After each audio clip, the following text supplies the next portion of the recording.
What's up, sports fans? Today is August 9th, 2022. My name is Chris, and you are now rocking with Bets with MC Silly.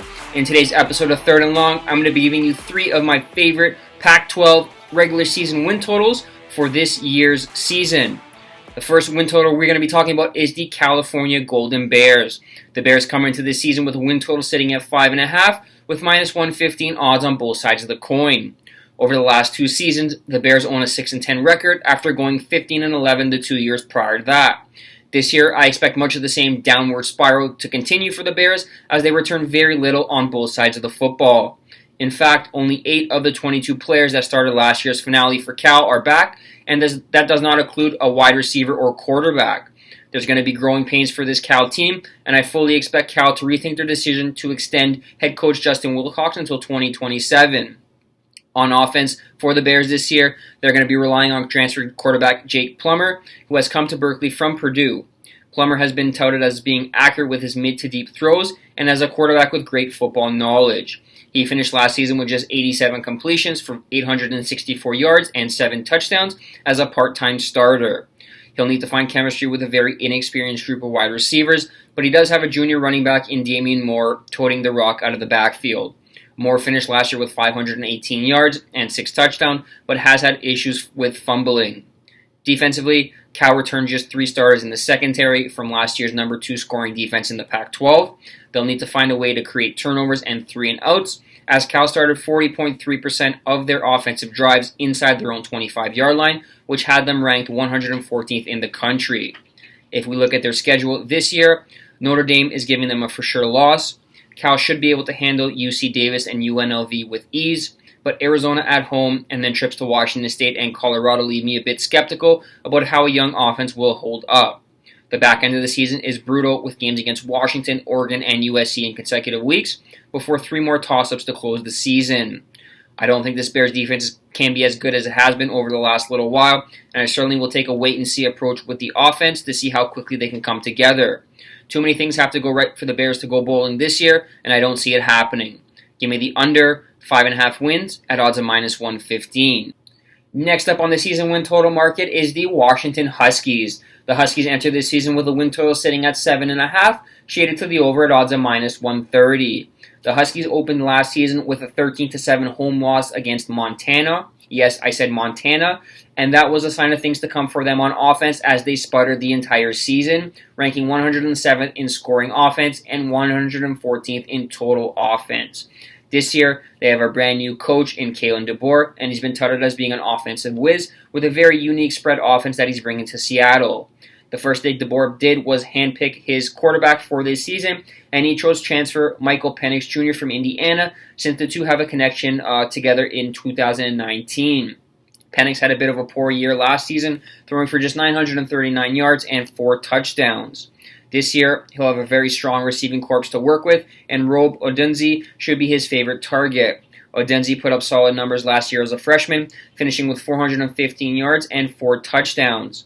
If the Huskies hope to get back to their winning ways, the offense will need to create more chunk plays, as they had just 35 plays go for 20 or more yards last season, which was 112th in the country. Defensively, there's a ton of returning talent on this team, and they ranked first in the country in passing defense last year with yards allowed per game, and 23rd in the country in total defense, giving up just 336.9 yards. If we look at their schedule this season, the first 2 games should very well be easy wins from there. They should iron out all the kinks before hosting Michigan State. If the Huskies can get a win at home against Sparty, we could be looking at a 6-1, maybe even 7-0 start, depending how they fare at UCLA.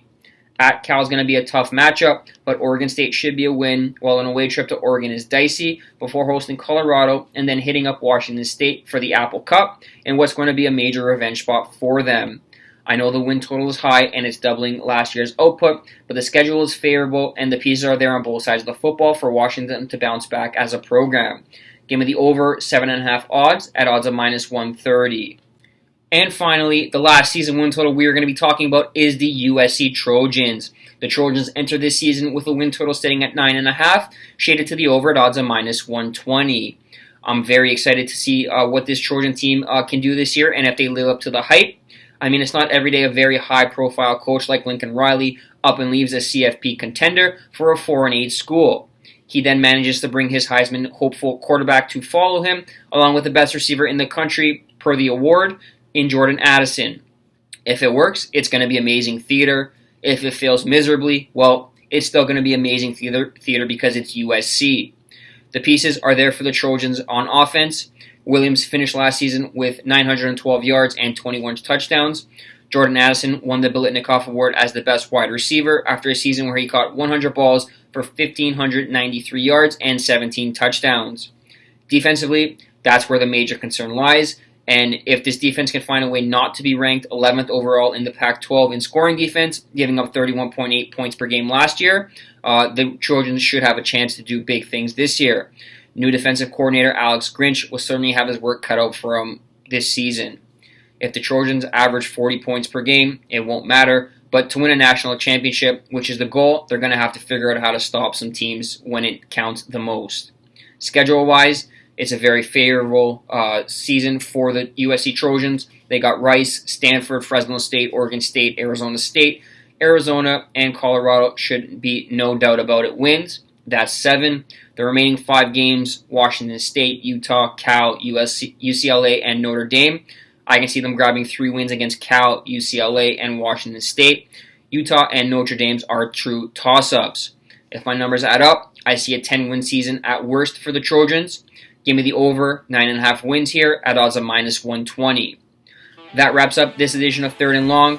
Let me know down in the comment section if you agree or disagree with any of the win totals we talked about this year, or if you have your own personal Pac-12 win totals that you've already played.